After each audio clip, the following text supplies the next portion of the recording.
మన ఆంధ్ర రాష్ట్ర యువనేత నారా లోకేష్ బాబు గారిని ఉదహరిస్తూ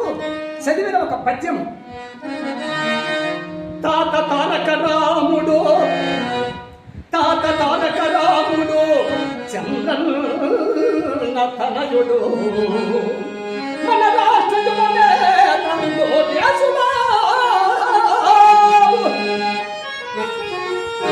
పరదేశమందున పెద్ద చదువులు చదివే